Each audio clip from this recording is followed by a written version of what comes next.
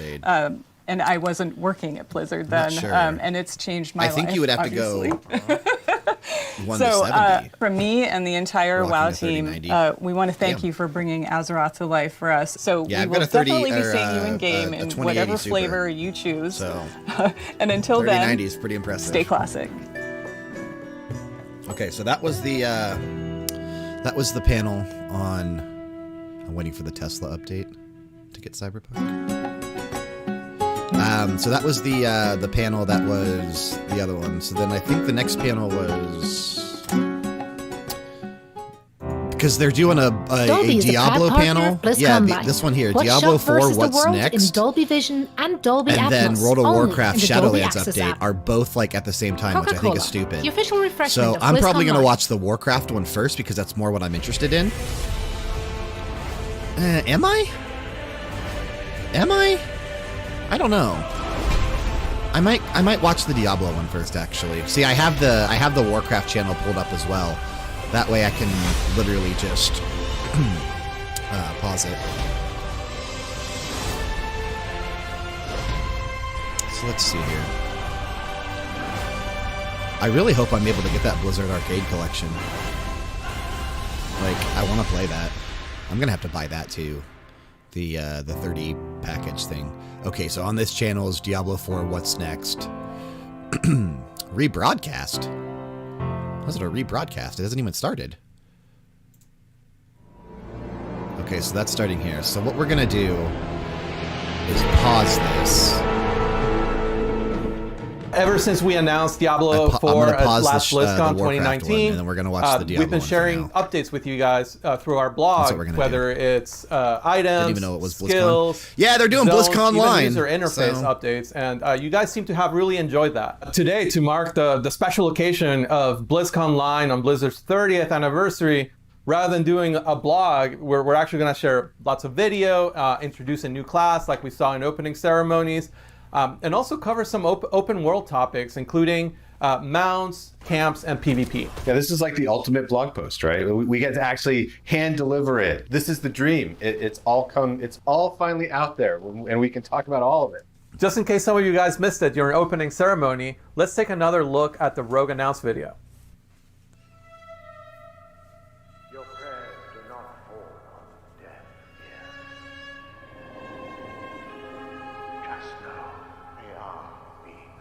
Such a cool cinematic this was, though. There is justice within the light, but you have to be patient. Now, pray with me.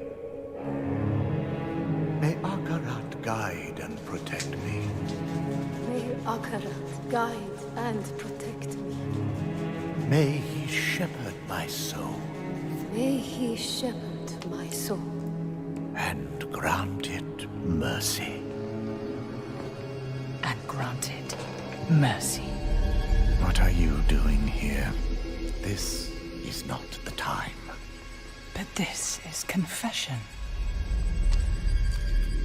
And I have sinned. They said the ears serve a purpose. I So was I'm a curious thief what that purpose is going to be. who stole from those more fortunate. I strayed from your light and found my trade in the shadows. They call it murder. I say, job well done.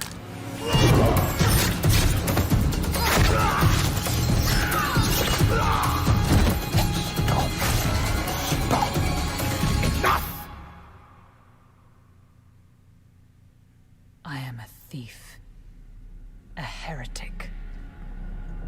I'm curious what we're all going to end up like choosing to play in Diablo 4.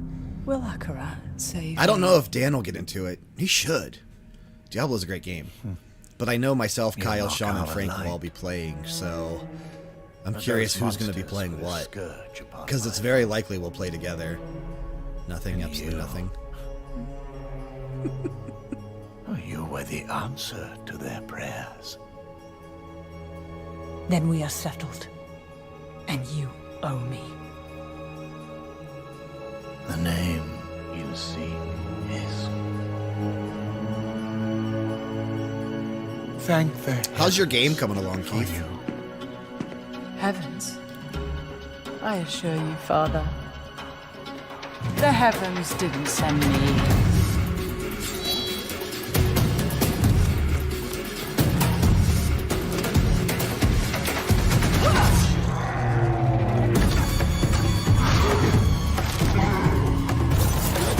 I'm gonna have to actually like pop into one of your streams to catch some of the updates. I've seen you've been streaming a lot again lately.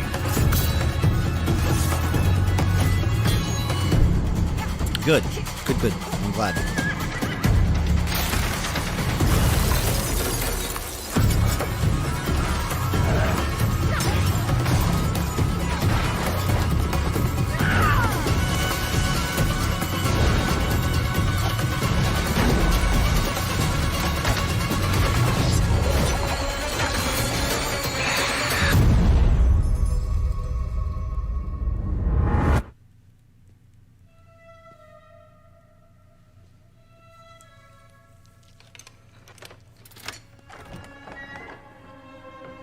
Doing the back end stuff on stream.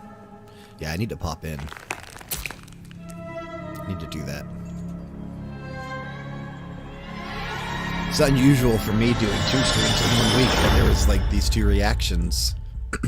Wow, back, I love that ending. I want to get back into streaming though. There's the rain of arrows off the mount for the win, and then when that guy takes the ear and he stretches it onto that hook right at the end. Yeah, that's like, so. Oh my god! That ear box never gets old. You know, I always wonder where all those ears from Diablo 2 when you kill other players went. Now you know there's some creepy guy in a church collecting ears and putting them in a box. Just what we always thought. No spoilers, but we're going to be hearing a little bit more about World PvP a little bit later in the segment, but ears are definitely making a comeback. But okay, let's go back to the class, because there's just nothing more exciting to be able to introduce to a Diablo game than another class for players to check out. Yeah, this is a pretty cool thing. We don't get to do this very often, right? I think it was you that said that, John. There's always room around the campfire. There's always a little room. We had kind of like very core archetypes to begin with. The brute strength of the barbarian, the arcane knowledge of the sorceress, kind of a return of a shape-shifting classic with the druid. No RPG lineup is complete without that dexterity class that's kind of like defeating enemies with finesse, with speed. And we kept coming back to just the idea of bringing it to the kind of the godfather of all dexterity-based archetypes, the rogue that we saw in Diablo 1. I mean, you got to be excited to have the rogue back. I mean, I know that like when we were exploring different classes, like you had talked about some of your experience with Diablo 1, right? Oh, for sure. So one of the things that's super cool is like the rogue was always able to adapt their playstyle. So fans of Diablo 1, Diablo 2 rogues will be able to create very archetypical rogues, starting with the weapon selection. On the melee weapon side, rogues can use swords and daggers, as well as bows and crossbows on the ranged side. You know, just those sort of dagger attacks mixed with bow attacks, it's like, it just looks great on screen. With all the classes having this real strong identity as far as the animations and what they do, you think about the druid and shapeshifting, or the barbarian with sort of, you know, his leap attacks. I think I'd be okay playing any class in Diablo 4. You can't really do. They all seem fun to me. I love that you like can none of them seem super boring. From such a iconic place where you're wearing the red armor, you kind of look like part of the sisterhood of the Sightless Eye from the original games. You know, you can maybe even add some tattoos into the mix, some scars, make that rogue your own.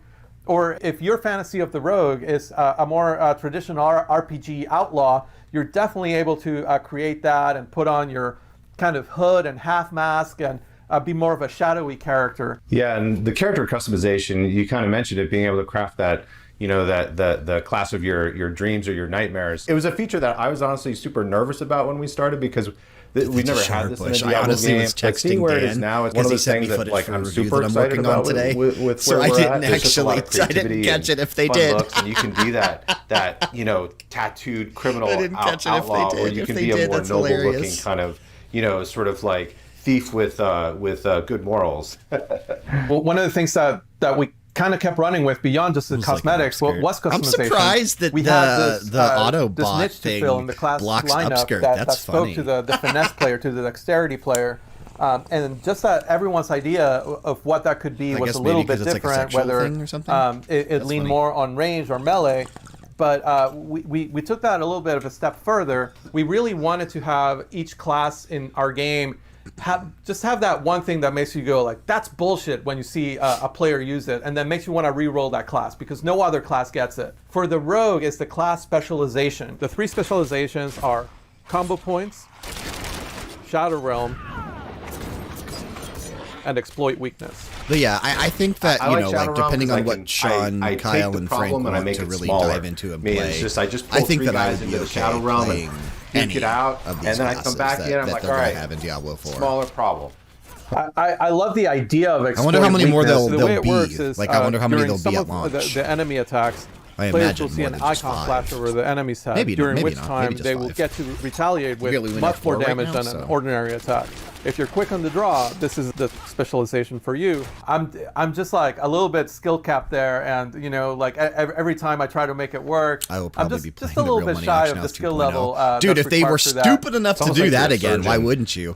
People made dumb amounts of money on that Real Money auction house when it was ability to assess what's happening all around you. My personal favorite is the combo point specialization. As you might expect, this ability lets you build multiple combo points, which enhance your spender's effectiveness in combat. It basically, you just like get into this rhythm of combat of like 3 builders to a spender, lets you build up to these big moments. It almost makes like a rhythm game out of combat, which I really enjoy. And the way the class specializations work is you will work with one of the world groups of rogues around the world in Sanctuary that you will find and do class-specific quests that no other class can do. Whether it's the Sisterhood of the Sightless Eye, the remnants of that order that you choose to work with, or the mercenaries of Kyrgyzstan, or the outlaw smugglers of the swamps of Hawazar, depending maybe on what speaks to your class fantasy, or depending on which specialization. All right, man. Thanks for popping in. Like I said, I need to do the same. You'll be able to complete that quest line and then activate that specialization.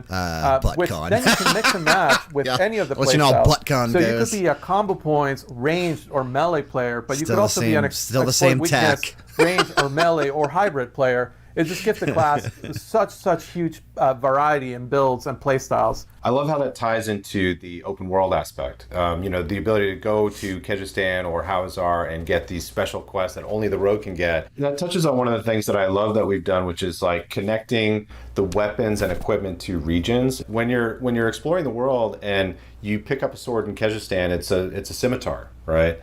If you're up in Skazglen, which is up in the north, it's more like a broadsword. Appreciate it. It's this sort of like this. It's a subtle thing, but I think it really, different armors that you get in different regions look like they're from the place, and so giving that sense of place in the world is something that every time I play the game, I feel it, I see it in just like subtle ways. Looking forward to playing it, and just really enhances the overall sense of immersion and experience. And I just want to see what's around the corner. The weapons are also like. Going back all the way to Diablo 2, just such an integral part of the class, and the ability to augment your weapon through magic, through enhancements, is just something that really spoke to us when we try to tap into the core of the class. Going back to those mercenaries that you could hire, it was always kind of cool to see what kind of special arrow shot they would come with. And it's something we paid homage to with the imbue system. All the way from directly elemental imbues like the frost imbue, which feels a lot like the ice arrows that the D2 mercenaries used to shoot, all the way to we expanded it to feel a little grittier, a little darker into things like poison imbue and shadow imbue. Just the ability to take any sort of attack to kind of mix and match with those imbues. Once that kind of clicked for me that I could take any ability and imbue it with, either of those elements. Rain of Arrows with Frost and Rain of Arrows with Acid is completely different, right? Like, you're essentially freezing the battlefield, and then I just love Poison Imbue because of the gruesome deaths that all the monsters experience. And we've had a ton of fun making that art, so it's always fun to kind of see just a field of goatmen melt into nothing. You just kill everything on the screen in a gory mess, which I never really gets old. It's a really flexible way to take a build that you're already comfortable with, that you already like. Say you're really comfortable with Flurry and Shadow Step as kind of your melee skills, and you find yourself needing more crowd control. Without changing your playstyle, you can just add the Frost Imbue to your bar, and now you're able to use those same abilities to slow down enemies or build up to a full freeze. Yeah, and Frost Imbue plays pretty well with group play as well, right? Where I can freeze an enemy and somebody else can blow it up. Or also the way that chills work in the game, they build up to a full freeze. So if your best buddy is a sorceress player, your chill spells and your Frost Imbue chills will actually build up faster than if you were using a single player. So just ask to open with Blizzard before you Frost Imbue, and you'll basically be freezing enemies twice as fast, which is super awesome synergy. So the last thing that's worth spending some time talking about the Rogue is like how mobile the class is, just how able the class is to kind of close the gap between themselves and the enemy. Even while they're mounted, you might find yourself, a full screen away and just dismounting into a rain of arrows, closing the rest of that gap with just so maybe cool. like a dash, and then getting back out of there, dropping some caltrops. They can basically control the fluid motion of combat in a way that no other class can. That's something that beyond all of the other customization options that you have, whether it's the playstyle, whether it's the range at which you engage with enemies, whether it's the cosmetics, just the sheer mobility of the class lets you just adapt to the situations. Even when you would have totally been toast as another class, a room full of elites, you're able to use offensive abilities in creative ways. Abilities like Shadow Step, right? Like abilities like Shadow Realm, abilities like Dash. So you're able to kind of like use them to your advantage in a way that gets you out of a very dangerous situation by picking that one lone skeleton archer that maybe is not surrounded by everything else. You can Shadow Step there, get out of the way, and live to fight another day, which just feels like such a Rogue thing to do. When I play the Rogue, I really do feel like surgical precision. I really feel like I can move through the whole screen without. It feels kind of effortless, and almost sometimes a little unfair. It's like when I go into Shadow Realm and I'm dashing, I'm like, am I cheating? Did I just break the game? And we'll hear more about PvP in a little bit, but I just couldn't go without mentioning that some of our most feared PvP players on the team play Rogue, and just the way they're able to surprise you. You might be with a group of friends, and just that mobility lets them go to the middle of the group, unleash a rain of arrows that's Frost imbued, and before you know it, you're all frozen. And looking at a Rogue while you're frozen, let me tell you, there are fewer scarier things in our game right now than that. So Luis, this was like the ultimate blog post. This has been a lot of fun getting to share a new addition to the campfire. And of course, there's probably going to be more in the future, right? We always say there's a little bit more room around that campfire. That's right. And that pretty much wraps it up for the Rogue. So why don't we go to Joe and Karina and learn a little bit more about those open world features that we promised. Well, thank you to Luis and John for introducing the Rogue, which I'm really excited that we finally got a chance to talk about and announce to the community. And we're here today to talk to you about Diablo 4 and the open world. Yes, this now, is what I'm so maybe the best way to start here. this conversation, Karina, would be just for me to ask you, What are you most excited about what we're adding in Diablo 4 for the open world? What feature, what mechanic, what are you most excited to talk about first? I am really excited about just exploring the world. I am a huge completist naturally, that's the way I play, and I love exploring and looking around at every single nook and cranny. The more this game has been growing, particularly since last BlizzCon, the more fun I am having just riding around the open world on my mount and exploring everything I possibly can. Yeah, it's really fun, I think, now that we've kind of taken Sanctuary and just made it so much larger when you're playing through the game.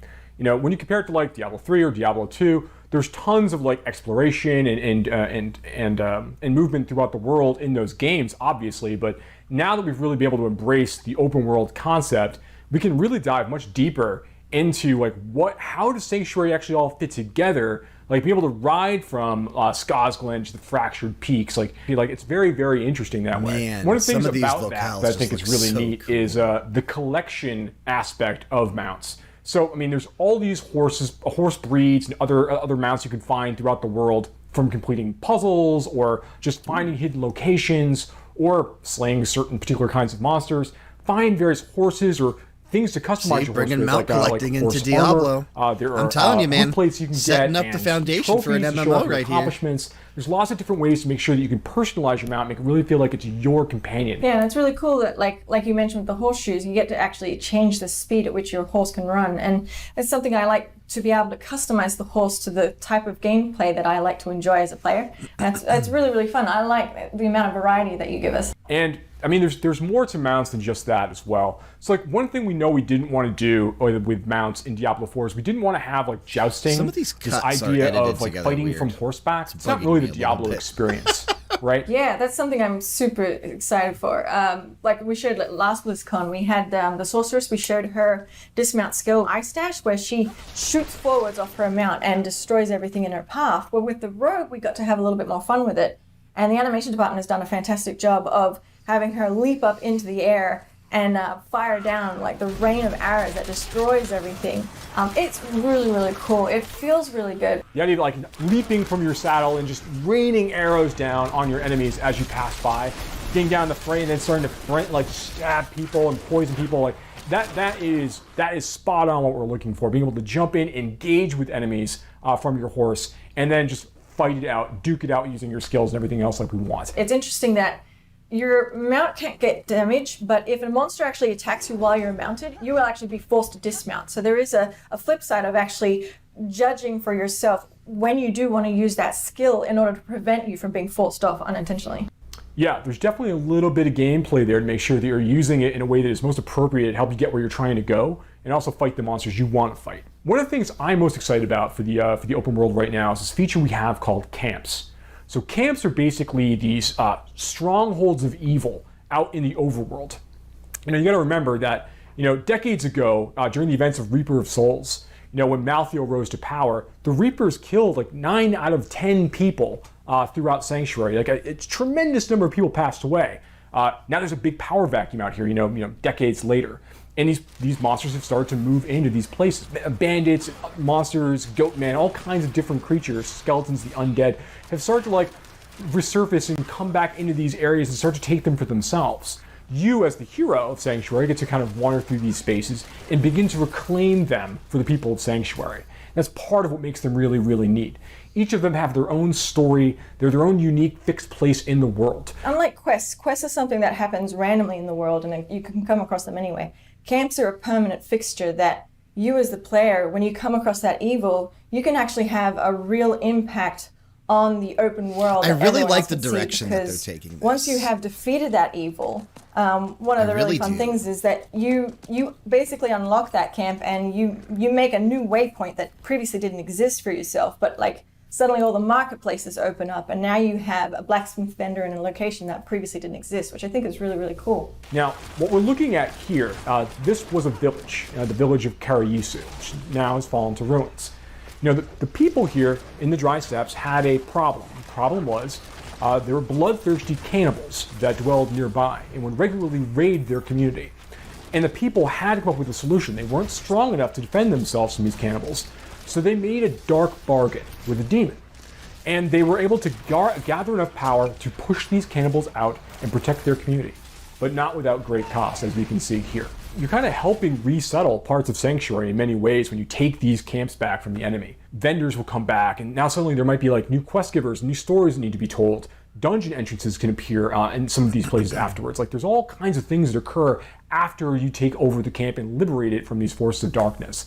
And again, it's just so cool to see you permanently change the world as you find these places and kind of wander through and solve these problems. It's very One of the other World of neat Warcraft, things about camps, and in general, like the overworld, just broadly speaking, is we have so many more Especially opportunities more now recently, to kind of with play how they with have movement. you like It going pushes in and doing the stuff bar and vertically as helping well as set up horizontally, outposts and we now settlements have and been that playing kind of around with the stuff. idea of jumping very across World of Warcraft. chasms to allow the Like I player said, to they're get setting a access really to a good location that they foundation for, like, previously an didn't MMO if they have. ever decide There's to do there's that for all kinds of areas for players to like find their own path, feel allowing like them that's extra movement options they haven't had in previous Diablo games. We are also in a vertical top-down camera for the environment, and so it really breaks up the plane that you typically see as, like, not only as a developer, as an animator, but also as a player. There's such a huge variety of things that you can possibly do to mix it up and make things a little bit different. There's like certain puzzle elements to it.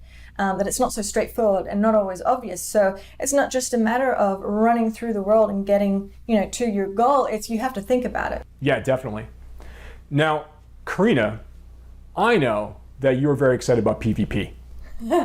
I'm a huge fan of PvP. I love the first time that we all actually had a chance to, as a whole team, play PvP, because the amount of feedback that generated, I think it took design like 3 days to go through it all. And what that showed me is that I find everyone they either love it or they hate it. And I personally love it. I really enjoy it. So the way that PvP works is that the hatred of Mephisto has been bubbling up from hell and has created these areas in the open world that you can freely walk into that kind of consumes you and makes you turn against your fellow players. PvP, even in these areas, these fields that, of hatred, that's right? so cool. Even in these spaces, it's not like mandatory. So these are optional places players can choose to go to kind of collect shards of hatred that they can collect from like killing monsters, from completing events, opening chests, all kinds of ways to earn these things, not necessarily just killing players. And as you earn these shards of hatred, they're kind of in an unpurified state. They're in a basic state. You need to bring them to a purification event in order to turn them into a currency that you can then use in the nearby like small encampments around the fields of hatred. And what's really neat about that is that when you're trying to purify these things, that's when everybody nearby finds out and hears like, oh, okay, well, someone's actually trying to complete a purification ritual. We need to go and kill those players and take all of their shards before they finish. Once you purify them, they're yours. You can't lose them. But before they're purified, they're free game. Yeah, I think it's really important to note that, like, even if you don't want to engage with other PvP players, you can actually explore those areas and collect the shards of hatred from specifically monsters. But the second you need to then turn them in and purify them into a currency where you can spend them on gear, trophies, and other content, you actually are hostile yourself and actually can be attacked during that single moment. But I think that really creates a lot of opportunity for you to team up with friends for just that one little moment in order to gain the reward that you spent so much time collecting. So you called out earlier that the shards of hatred are used for like some of the vendors you can find in the fields of hatred. There are some special vendors that only kind of arrive in these areas. They'll have special costumes or new mounts and weapons and things along those lines. Nothing that's like strictly more powerful than stuff you can get in other parts of the game, but stuff that really like speaks to your desire as a PvP player. And I think one of the things that's really kind of neat about the system in general is that as a player, if you choose to go hostile, betray other players that are near you, try to get as many shards of hatred as you can, you're going to slowly begin to kind of like infuse yourself with that same curse of Mephisto.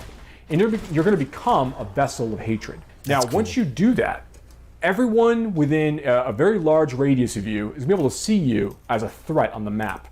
And they're going to get a bonus for killing you. So if Dan was here, Dan, that reminds me of something in Warzone. I don't know what it's called. If you're able to do that without the contracts or something, jumping in a town portal and trying to escape, if you're able to do that and finish that period, and manage to escape or defeat your people where who you become like most wanted or something, you're going to get a really big bonus at the end. And that's been really, really exciting to watch in our playtests already, as people are like kind of wrestling for this status and then trying to defend it once they actually achieve it. Yeah, and there's also the ears that you get to collect as a trophy. It harkens back to D2, where I think you could sell the ears for 1 gold. I don't know if we're going to be doing that. I know we were playing around with them as a currency at one point, but I think right now it's just a cool trophy that you get to collect and show off. Yeah, right now, very, very cool trophy. The thing was really neat about the Diablo 2 ears. Like, Dak was right. It literally is them, nothing, obviously, man. but being able to see like the people that you took the ears from, like seeing their character names on there. I was hoping it would be like a currency, like the interesting, fun part, kind of like proof, like, yeah, I got that person that time, right?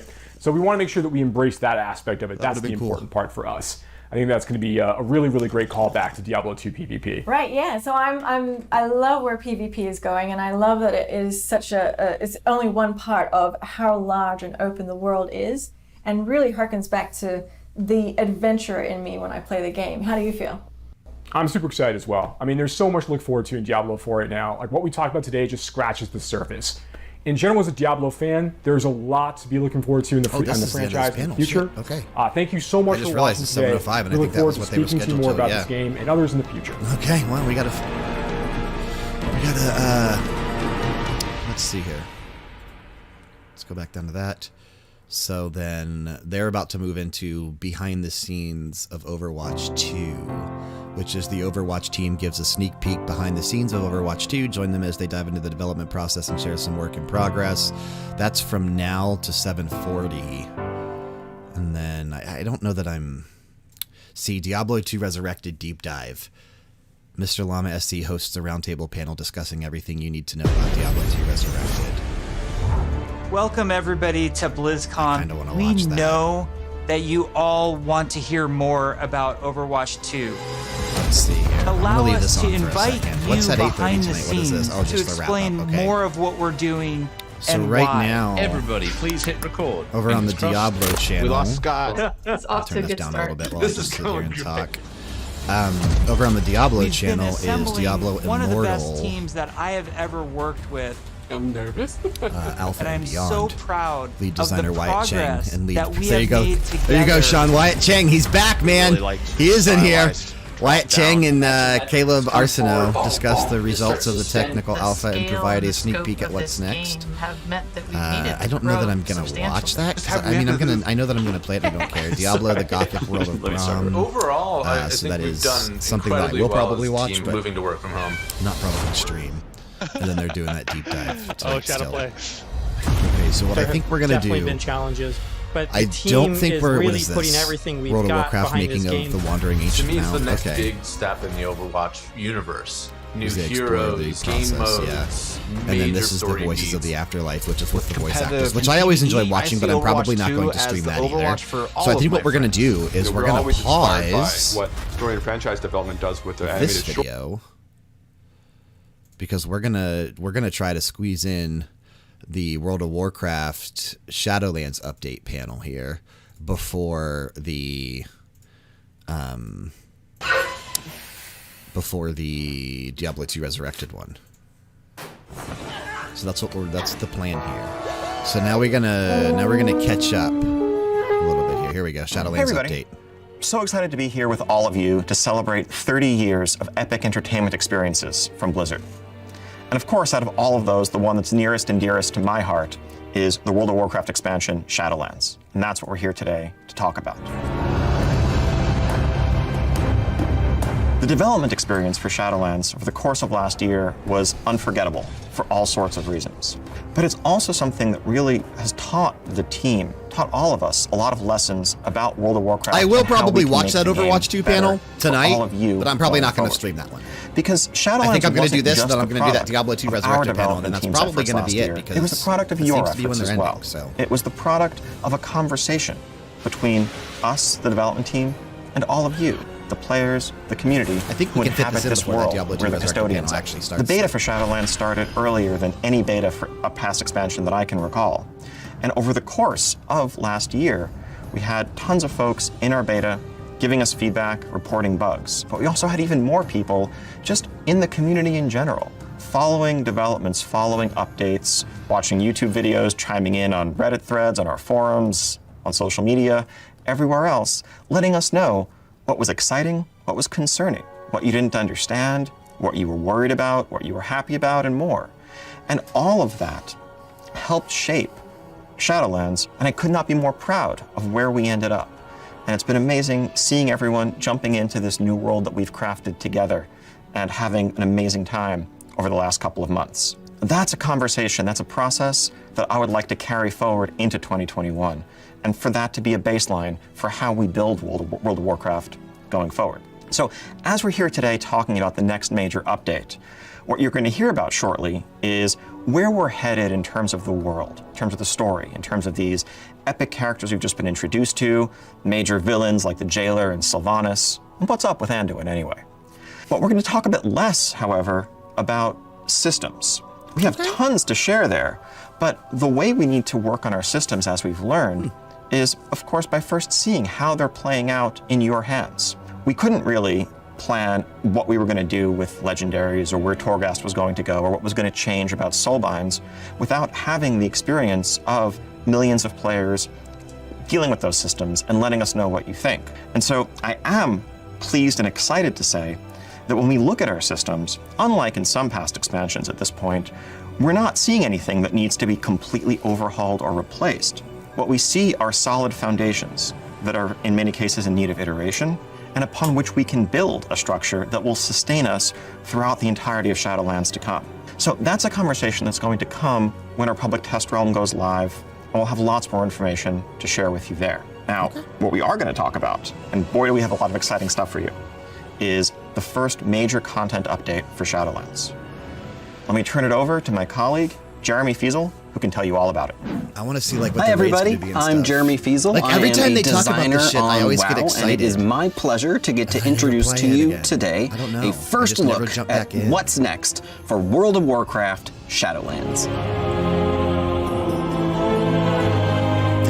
So let's talk a little bit about what we've accomplished so far. The champions of Azeroth have stepped foot in this otherworldly space known as the Shadowlands, the afterlife for all souls from Azeroth and beyond. Jessica, within the and I Shadowlands, really we need have to get met back new into allies, Warcraft. we've fought My a ton God. of new and interesting new enemies. We've joined covenants, and we've gained great power. And in this time, we have been able to deal with some of the immediate threats to our new Covenant So stupid. allies. We pay each month for We the have taken down subscription. the Gorm and the Drust in Ardenweald, and the Forsworn in $30 a Bastion, month. and ultimately, we've been able to add some $360 a year. stability back to each of our new allies' home zones. Barely Within the play. Shadowlands, we have also been able to help out many of the denizens that are undergoing this major lack of anima by sending anima back out into the world, reinvigorating both our allies as well as the military forces of each of our covenants so they can take the fight back to their enemies. And as a culminating element to all of these things, we've been able to take out one of the jailer's main lieutenants, the traitorous Sire Denathrius in Castle Nathria. Okay, so he and was yet, the final boss of the behind first all race. of I these didn't know things that. is the looming, dark and mysterious figure of the jailer. Yeah. So what do we really know jailer is about the gonna be involved jailer's in this dark first designs up patch, until this like, as point? the major Well, boss, we maybe? know that the jailer is in charge of the Maw, a dark and forbidden place that we can't spend even a moment too long in before getting unceremoniously swept out by the jailer's forces. We know that the Maw has had this huge influx of souls, allowing the jailer to gain massive amounts of power, as well as anima, thanks to the actions of Sire Denathrius. This has allowed the Maw to grow in great proportion, something we've been able to physically see just by looking out past Oribos into the darkness. In addition, every time we have tried to step foot into the Maw, we've been watched unmercilessly by the eye of the jailer. We've never been able to get a solid foothold there. We have spent some time in Torghast, the Tower of the Damned, and we've rescued some very prominent souls. But again, we've never been able to get a solid and consistent foothold there and make any real progress. The jailer remains this mystery of the Shadowlands, and exactly what his dark designs are for the afterlife are still unknown. This is the story we will be investigating in our first major content update for World of Warcraft Shadowlands, entitled Chains of Domination. Now you can imagine with a name like that, we're going to be very centered around the jailer's forces and his plans. What do him and his champion Sylvanas have in store for the rest of us? And how does this influence our allies in Ardenweald, in Bastion, and elsewhere? The jailer will make his first attacks, showing his hand, and we'll be forced to defend our brand new allies, as we see what the jailer's designs for the Shadowlands truly are. Let's take another look at that cinematic showing what fate has in store for Anduin in Chains of Domination.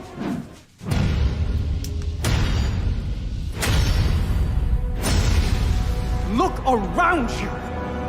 What makes you believe you're not just a weapon to achieve his ends? Enough! Join our cause, or be made to serve.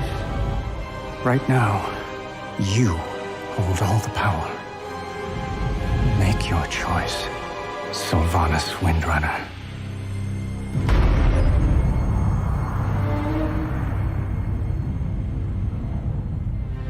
Despite all our efforts, the Maw continues to grow. What if Denathrius' treachery is irreparable? The Primus is lost, and Bastion cannot save the Shadowlands alone. None of this should have happened. Perhaps the Winter Queen could... My Archon, a living soul seeks an audience. A mortal? A king. By all our measures, one who has spent his life striving for justice. One who would give anything to serve his people. One whose heart is true. Very well. He may approach.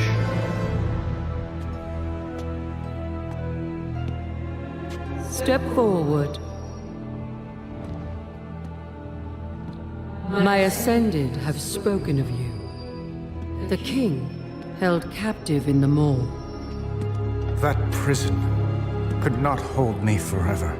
Why have you come to Bastion? You have a key that I need. So many different ideas and theories of what the afterlife consists of. Will release this soul from your grasp. No. He is bound to me, just as you once sought to bind your own brother.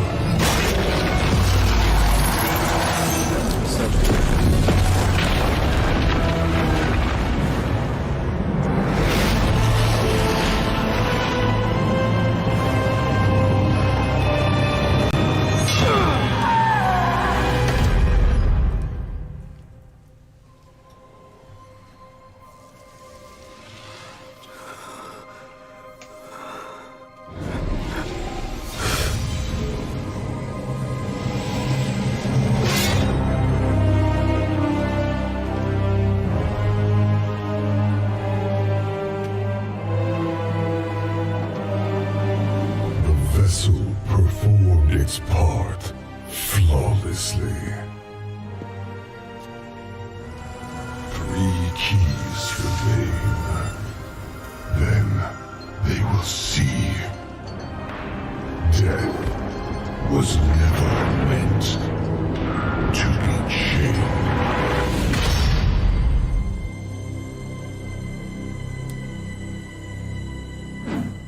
There's a lot to unpack there. But as you can imagine, we're not going to take a strike like that sitting down.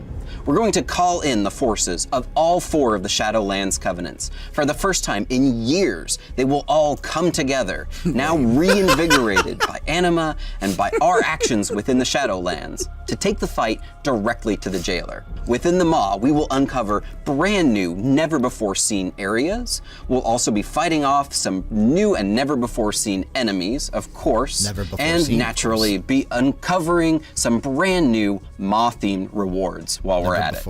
Our return to the Maw includes not only a chance for us to push back against the dark designs of the jailer in areas that previously were very forbidding for us, where we really weren't able to spend very much time there. Having a secure, solid foothold with all 4 covenants allows us to push back against that oppressive force. I try to stay we'll pretty be able positive to stop with everything. the Eye of the Jailer in its tracks, exploring areas that we were unable to explore before. I mean, I and don't our play, mounts will so. once again even hear our call within the Maw. The But it Maw always makes me will wanna not only include some areas that we have seen previously, now with our new allies of the Covenants changing things up there, but also some never-before-seen sections. Let's talk for a second about the largest of those sections. So in the Please finale do of patch that after patch, cinematic, expansion you after saw expansion that the to let jailer down had this sent field. his No, it definitely chains is. I off know. out I of the know. maw and into the darkness. However, what he found Shadowlands there, has been that pretty well landmass received, has shown it there not? at the very end of that cinematic. I feel like is a people have been landmass talking pretty known as positively Korthia, on it. and it makes up the largest new Korthia. section of the maw. Okay. Korthia is an ancient space that was lost in the in-between. It has its own strange creatures and wildlife that inhabit it, but it's also inhabited by some of the characters we've previously seen in Oribos, including the Attendants and the Protectors, and some of their city structures. And very similar No, I to meant with the Oribos, gamers. I thought it is that the word filled of mouth with around mysteries, Shadowlands the was likes pretty of which positive. the Shadowlands least I has thought yet it to was. uncover. It Maybe is it these isn't anymore, ancient mysteries but I thought right that the around jailer launch it is was. truly after. The When I secrets jumped in of this initially, strange group everybody that was we've only barely keeping hinted up at, everything. known as the First Ones. Heading back into this area will allow us to explore all of these new sections, entertain new content, meet new allies, and face off against new foes. And in addition, I know we will several also people that are see playing it, some actually. brand new rewards. Not like some of the new rewards we'll find within the maw close friends or anything include like that? this maw-themed undead But I'm in horse a few and Discords a maw that are hand pretty heavily mount that is populated actually with a people that are giant playing. severed hand of domination that you'll ride on the wrist section of in a really creepy and cool manner. And of course, there will be maw-themed battle pets to collect as well, including your very own minion of domination. But our true purpose within the maw is not just to collect battle pets. That's Yeah, I would just a hope part of it.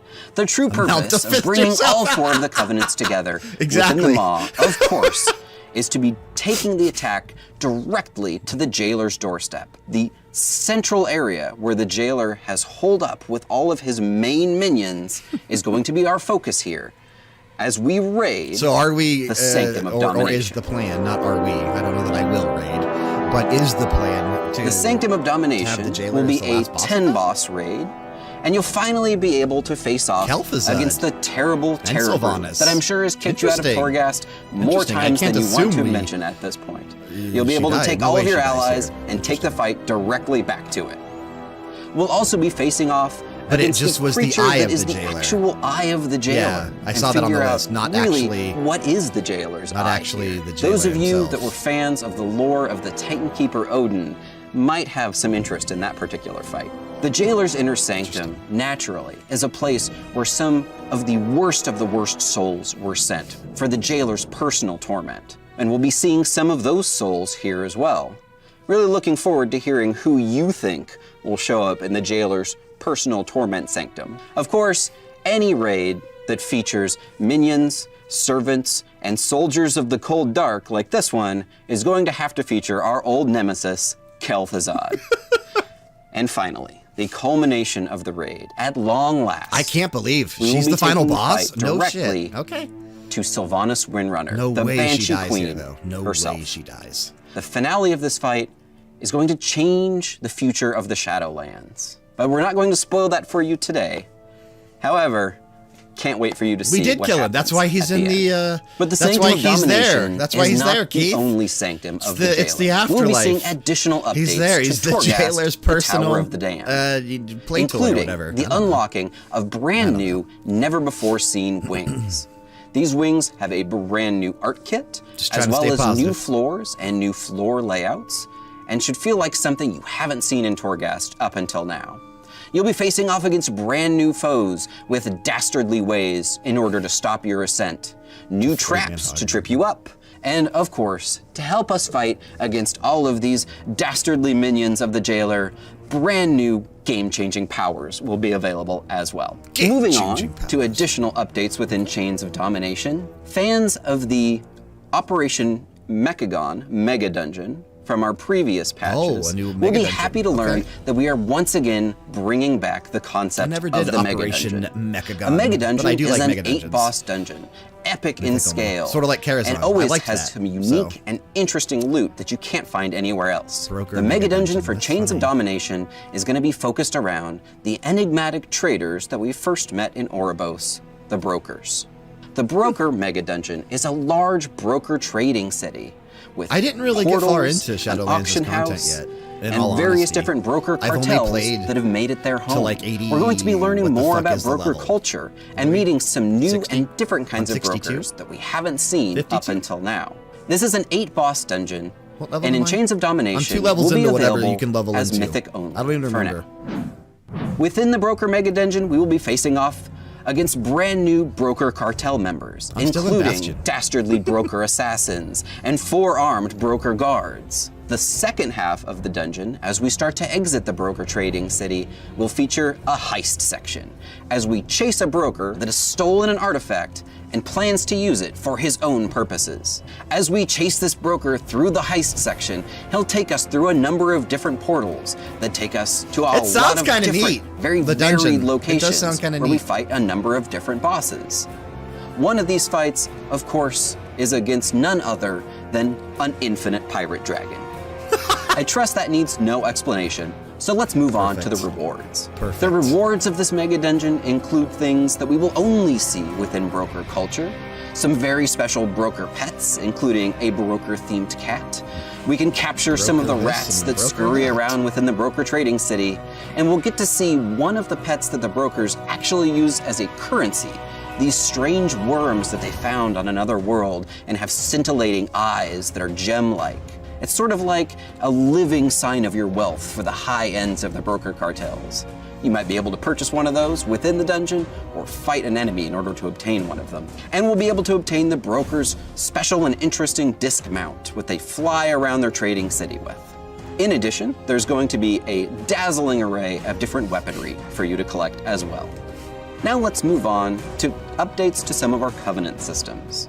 We've been fighting hard to gain renown with our Covenants, gain soulbinds, and additional conduits. We'll be expanding upon a lot of these systems. Some of the ideas that we're thinking about include adding additional conduits, different conduit types, and expanding the soulbind system. Our general goal here is to give you more options in terms of how you specialize your character within your Covenant and how you gain additional power levels. We're very early on in the ideation phase here, and we'd love to hear from you if you want to take to the forums and tell us how you would like to see your power grow within your Covenant. Patch 9.1 also brings with it flying, something that we mentioned a while back, and we're sticking to it. There's no rep grind associated with flying. You simply just need to continue completing activities for your Covenant, and your Covenant finally! story chapters will unlock flying for you Okay! automatically. But we're not Thank simply God. going to be unlocking flying. That in is a Chains of great Domination. change. That is no, a great we want to change. do everything heavily Covenant themed I because it's all hated about working for your Covenant. the Pathfinder So achievements. completing Those the fucking flying will sucked. also unlock a new specialized flying mount specific to your Covenant. That is a big For the deal, man. Kyrians, activating I know it's anima funny because to it's the just Eternal flying, but Forge getting rid has of the allowed your Pathfinder stewards to achievement once is a again big deal. produce this powerful cool flying looking centurion that Those are hasn't cool been looking seen in ages. Yes, they For the are. Night Fae, I like the one on the left. activating wild white. seeds with anima that were thought lost to the drought will reawaken our powerful ally in the Wolf Serpent. Look at the one on the bottom. From the Maldraxians, tail. the Necrolords naturally go to their natural environment, throw a saddle on one of the giant corpse flies buzzing around their backyard, and send that Those are on neat into looking. combat. There's one thing that you do know, I'm not super they're crazy not about going to them, be but they're afraid of neat the stench looking. of death. And for the Venthyr, activating anima within Revendreth has allowed us to empower these Stoneborn brutes, giving us anima-infused Stoneborn allies as our brand new flying mounts. Those are cool. But that's not all. They remind me of, Continuing like, the to stone advance your drakes from Covenant and your Cataclysm. renown will also unlock a set What are of they called? cosmetic The- armor. The storm ones? Cosmetic armor sets can be worn by any armor type, from cloth to plate, and they can be mixed and matched with any of your transmog outfits if you want to take just pieces of them, producing a variety of different unique outfit possibilities. The cosmetic armor set for the Kyrian is stylized after a Kyrian courier who might be rushing across the fields of Bastion with a missive. It's very lightweight, it's very airy. For the Night Fae, your cosmetic outfit actually will be pretty cool themed around the Forest Defenders and includes many natural wildlife elements, including the horns of the Great Stag and the leaves of the various flora around Ardenweald. okay. As you can see, the colors here are actually themed after the seasons as well.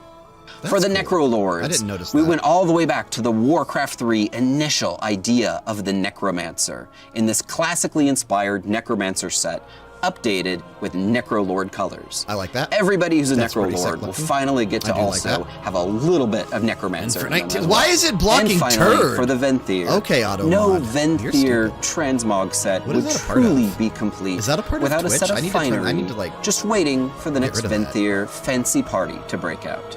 Add Venthyr players permitted will be turd. able to Yep, obtain turd. these fancy outfits So weird. for whenever you need to head off Those are to a sick. ball.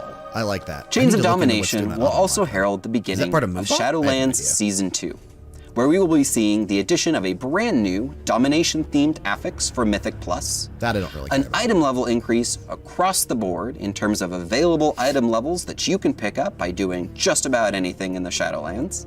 We'll also be seeing the beginning of PvP Season 2, and something special in this PvP season that we're looking for is an Honor Talent refresh. The idea here is to take a look at some of our unused or underutilized honor talents and freshen them up a bit, change things around in terms of the PvP metagame. We'll also be seeing the introduction of seasonal rewards. These include both brand new colors of the Gladiator and Mythic Plus achievement mounts, as well as our new Vicious mounts. In this case, the Vicious mount is the Gorm. The Gorm was already pretty vicious, so slapping a couple of pieces of armor on that and sending them out into combat was a natural thing for the forces of the Alliance and Horde to do. All right, let's take a second to recap everything coming at you in Chains of Domination. There's a lot of information First, that they we've just got threw our some way. major story quests, including a But lot most of of it the just main centers around, characters like, of the cosmetic rewards Shadowlands and stuff. that are Oh centered my God! most specifically around keep the finding designs words that and plans of the Jailer and his attacks Automod doesn't on our know- allies okay. in our covenants. I'm gonna look it up, actually. We will be taking revenge by taking the fight directly to the Jailer in the Maw and forming a permanent presence there Moonbot? with all 4 covenants. We'll be exploring some never-before-seen sections of the Maw, including this new area known as Korthia and its various mysteries. We will be taking the fight directly to the Jailer himself in the Sanctum of Domination raid, which has the final boss as Sylvanas Windrunner. And we'll be making updates to Torghast, including some never-before-seen wings, floors, creatures, and powers. We'll be introducing a new mega dungeon themed around the brokers as a floating broker trading city with new bosses to fight there and some very unique loot to obtain. We're going to be expanding upon the Two-factor conduit and authentication. soulbind systems. If you don't have it turned on, you should. And adding additional choice and power to your presence within your covenant. And alongside that, we'll be seeing some brand new Covenant rewards, including Covenant-themed flying mounts All right, let's and check this Covenant-themed Moonbot. cosmetic armor sets, both of which will be available in a variety of different colors to collect. And finally, we'll be seeing the launch of Shadowlands Season 2 and everything that entails. All that information Thanks they're everybody just for throwing checking out away. our Shadowlands update. Let's We've got a see lot of here. really cool stories to tell still here in the Shadowlands, and we can't wait to get this content into your hands. I don't know that it's From part of everybody on the Moonbot. World of Warcraft team, we hope you enjoy Chains of Domination, and we'll see you in the Shadowlands.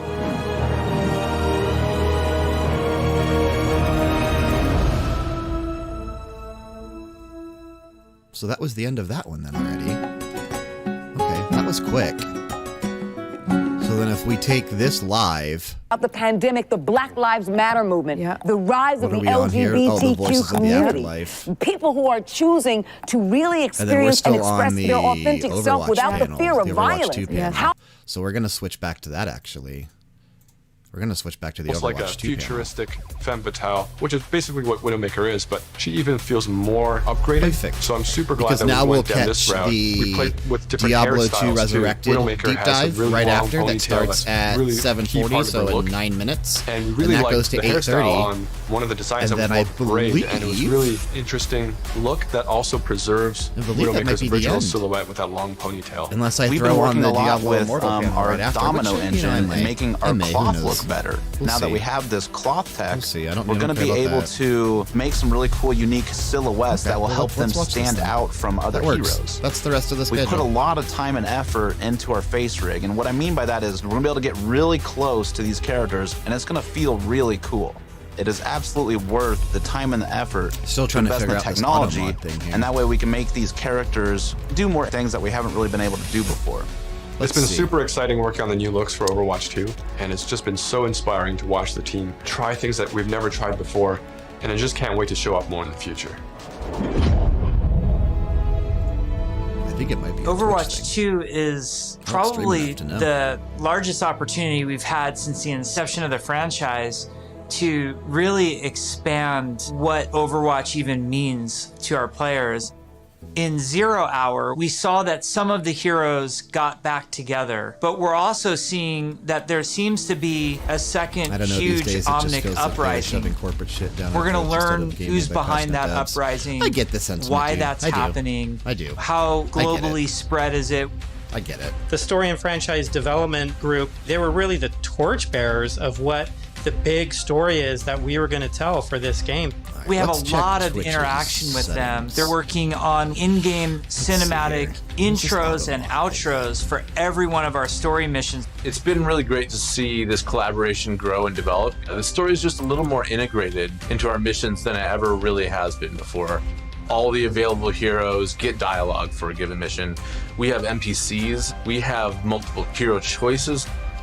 We have all sorts of events that are happening that are driving players to interact with each other or parts of the environment or other characters. The world of Overwatch is this bright, shiny future. So how do you take that bright, shiny future and create conflict in it? How dark can the world of Overwatch go? The different challenges that these characters are going to have to overcome in Overwatch 2 are things that they haven't ever dealt with before or dealt with on this scale. So what we had to do was literally strip it down to those bare bones of where are these characters in their lives. Overwatch has been disbanded, and now there's a situation where the world's in trouble again, and the world needs the heroes again, but they're not allowed to be doing what they were supposed to be doing. We started to book these off-site locations so we could brainstorm over and over different versions of what the Overwatch 2 story campaign could be. And we basically had these whiteboards that we were carting around everywhere. The room was filled with whiteboards, and we would just write every day story beats with the characters and who was doing what and where. And oh my gosh, we forgot this character. We had these giant sticky notes, and each one of them would be a mission with a bunch of notes on it. You know, somebody say, well, what if we moved Rio to the end? And they'd physically grab it off the wall and stick it on the end. And we did this for a while, you know, until we all felt that it was pretty close to what we wanted. Then we could send it to our writers' rooms. The writers' rooms then had a much clearer direction of where we wanted this process to go. Ultimately, we come up with something that we think is right for the game, and then we pitch it back to the game team, and they point out everything that we missed. And that allows us to actually back up and go and make it right and make it better. I made the right because the scale of this story is so huge. It takes place over the whole world, basically. It just requires a constant iteration, constant refinement to make the story as best as we can make it. From writing, we go to storyboards. The storyboards get crafted with the edit. Really cold From there, it'll go to a previs department where they'll start to flesh out in 3D. Once we've kind of figured out our camera work and our cinematography, that'll then go to the animation department. It's 20 degrees outside. And then we end up going right into the game engine. One of our challenges was to figure out how to integrate this story and this narrative with the gameplay. It's only gonna be a high so if the intro cinematic ends with this huge battle, this huge war, when you get into the game, it has to mesh and feel the exact same way and blend together. We really are also trying to get the music to be equally as consistent from in-game cinematics straight through to the mission. Adam Burgess, our lead composer, has been working with the IGC team, with the game team, developing themes for all of the heroes, all of the locations. As the cinematic director, whatever we're crafting should never override the gameplay. We want to make sure that the player's experience going from the cinematic to the gameplay is seamless and it feels like a completely immersive experience. The engineers, we have to find a way to actually make that come to fruition. The choreo tool is a tool that allows people to coordinate different events to happen at the same time. Like in Rio, if you played our demo, one of the buildings explodes. And so that kind of event needs to happen as you're running by, and you need to have it timed, because if it blows up too early, then you don't see it. It allows story moments in missions that interact with the environment, that interact with our characters. My email's new blowing up tech, with all the new stuff abilities that coming we have now are allowing us to push our storytelling farther than we could have previously. They released a lot of the What's PR. also really powerful about choreo is that, you know, if somebody has an idea, they can mock things up really quickly. We got to show the Widowmaker making this awesome introduction. And Casey was able to quickly put a really rough prototype in choreo. And Philip would come in and on the fly, he's making quick changes. They play tested something that would normally take weeks. It was done in like a matter of days. Each story mission has its own custom map built for it. And these maps are absolutely gigantic. India is one of our biggest maps, and it's a fun map because it has a few story beats that we've taken from recent comics and characters in the game. We've written a history for each city so that the cities feel lived in. And I think that informs the artists so that they know like what it is that the city has been through. Gothenburg was our chance to show Torbjorn's workshop. We created a space that kind of fits his height. So there's, step ladders and scalable tables. We designed the space as if we were Torbjorn. Molten steel is pouring out of walls. It's pretty epic when you walk into it. Toronto was under siege by Null Sector when the players arrive here. There's a dynamic snowstorm. So as you make your way through the level, the snow is slowly building up. Suddenly by the end, the characters are caught in this gigantic snowstorm and they must fight their way through. In Overwatch 2, we want to give you choice to be able to play this character or that character. So we're designing a lot of systems around how their relationships develop over the course of the story missions in the campaign. We have a cast of many characters. Yeah, all I on definitely screen, think all next at the year, same 2022, time. is going to be fantastic Overwatch actually 2's see them year. all interacting and working together in And then ways that I we've likely never think actually Diablo seen. 4 is going We've to come always out in thought about it 2023. and hoped for it, but now it's actually happening.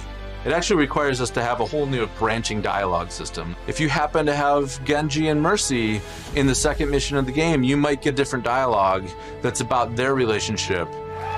Our voice actors bring the characters to life in ways that everybody has fallen in love with, from inside Blizzard to the fans. Just to hear this collection of actors all together, all interacting, has been a real treat. Hammer down! I wish people could see how many people are involved when it comes to something like telling the story of Overwatch. It doesn't just come from a singular person. It comes from a group, and it's a really talented, makes me fun wonder, like, group what that could their all potential works together. schedule look like? We've Here, been let's see what building we what can we do. hope is one of the best stories ever. There's some key story moments that I'm really excited about, and I really can't wait to see how people react to it. So before the next panel starts, which it's about to, We've been talking about the game, Let's add about this so you this can see. universe. I know you all love it so much. Right now, we can sit down and have a night of Overwatch 2 and have it be a really fun experience. And I think we need some more time till we can say it's perfectly polished in the way that we want it. We've made such incredible strides since we first announced this and showed it to the community at BlizzCon in 2019. The thing that I'm most excited about is that moment when we hand the game over to the players. Let's just move it. We want to create something that really moves people, really touches people. That's why we do it. We create the game because we want it So to we could do, become like, part of your life. 2021 and for you to experience it. is For Overwatch Diablo 2, 2 we're upping the bar. remastered. They said that. It's kind of 5 games in one. It's a huge undertaking. The new tech and the new aesthetics for the new looks and bring you Diablo closer to the characters that you love. Right. And we're just getting started. Something like that. The fidelity of the And gameplay experience is 2022. much richer. We are making cinematics that push the be boundary of probably what we Overwatch can 2 do to tell stories. And World of Warcraft. We want this dynamic world. We want things to feel alive. I'm really looking forward to being that, able Arcade to Collection expand the world of is also Overwatch this year. for our players. We're And really then trying to tell this epic story. 2023. In order to make a game great, it takes time, energy, Diablo 4. collaboration. We have just an incredibly professional team of designers and Wrath. artists and engineers. We just love bringing this world to you guys. So many probably cool what we'll stop characters. on It's Classic. just a blast working on it. Our goal is for Overwatch 2 There's to probably be something the worthy else successor in there, to the first game, to likely be the next for both evolution, and to 2022 be a and true 2023. sequel. We have big plans. You guys used to see Thank you that for well. sticking with us. We're going to cross the finish line, and I know it's going to be awesome. Like, I hope people just end up loving playing it over and over. That's what we want to try and capture. That's sort of what we're looking at right now, I guess. I mean, they still have Heroes of the Storm. I know there's nothing for that. Echoes of the Storm is nothing. What, StarCraft? They could still do something, I guess, in that universe. But they're really probably not going to in the next couple of years. It's like, what could it be? So, who knows? It has begun. Who knows? It's about time. Let's get you back in the fight. Today is a special day. We shall stand together. I love that 30th anniversary, like, are you with splash, like, video. It's super cool. Super, super cool. All right, so this should be the Diablo 2 Resurrected. Yeah, here we go, the deep dive. And this is like 50 minutes. So I'm pretty excited for this. I'm really excited for this. Plus Mr. Llama's doing the round table, so that's cool.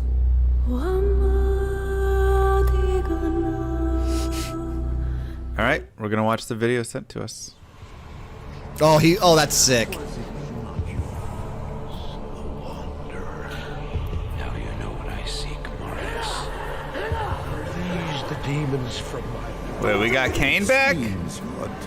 Oh, it's 2. It's 2. It's Diablo 2 Remastered. It's Diablo 2 Remastered. Come on.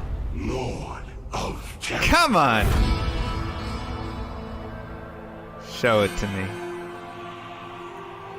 So they basically sent him the same video that we saw during the opening ceremony, like 2 months ago. There we go. I knew it was there somewhere. Somewhere out there I knew. Somewhere out there. Yo, sick. Ooh, love the campfire. Oh, that multi-shot looks awesome. Wow.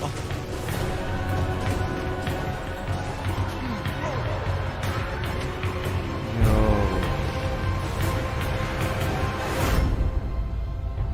And console, okay. All right. That'll be interesting. Oh, that leap attack was awesome. Oh. I'm so excited that this is this year. Oh, the Diablo like, I honestly fight is thought this would be gorgeous. next year. Not even death. Oh, resurrected. Let's go. Come on. So that was super exciting. I'm Mr. Llama SC. I am a Twitch streamer. I have been playing Diablo 2 for 20 years, streaming it for 6 years. I probably have over 25,000 hours in this game and just absolutely love it. So seeing the remaster happen, I have to just, of course, ask a very first high-level question. Why the D2 remaster right now? Well, Diablo 2 is a very special game to Blizzard, as many of you well know, and Diablo 2 also had its 20th year anniversary. So is with that, Vicarious we Visions really not wanted even to involved in stay this true project? to what that authentic experience I wonder if was we'll find out. for Diablo 2 and bring it to the current audience and improve it for the existing audience and invite new people to experience it for the first time. It's also good learning opportunities too for us, especially when we're partnering up with Vicarious Visions now. Okay, there you go. Work Fuck. on There you go. master projects like this together. There you So go. it's been a great So Vicarious partnership. Visions We've is actually worked with perfect. Blizzard for a while now. Oh, so he's years, he's from even Vicarious starting Visions. with some Sick. Battle.net integration Okay, cool. type things. Cool. We just finished Tony great Hawk game that was. Remaster. What a great Before game that that, we did Crash Bandicoot Remasters, and it just seemed like a perfect match for us to work together. It was a shock to my system to first to come in and then see that it's a remaster trailer. Was not expecting that, but then to see the complete shift in the design and the art and everything. And I'd really love to hear more about how you came up with the process for how you want to remaster the look of it, right? How you wanted it to visually exist. And I'd love to bring in Chris Amaral to talk about some of that. Chris, can you discuss a little bit of the philosophy and the design decisions around this remaster? So luckily we had a ton of good inspiration from the original D2 art.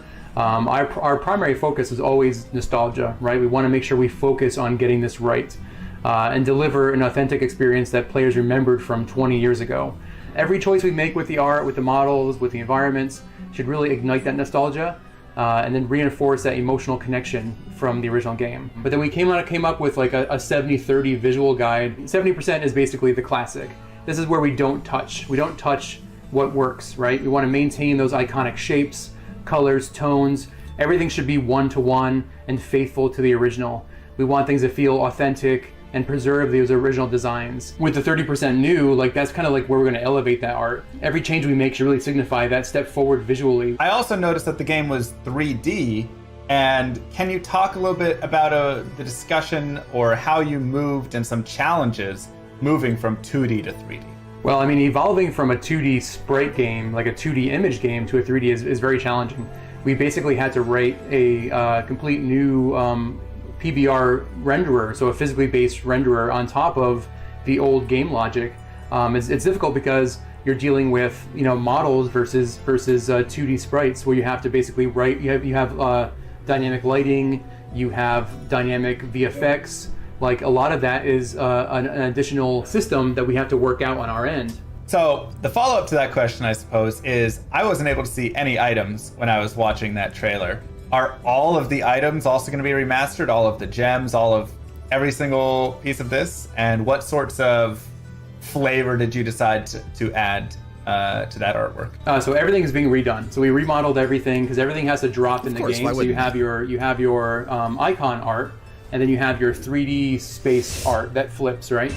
So we had to basically model everything. And as far as the inspiration, we actually were inspired by some original documentation that we found from Blizzard North, where there was a huge Word doc of like where the original artists pulled inspiration from.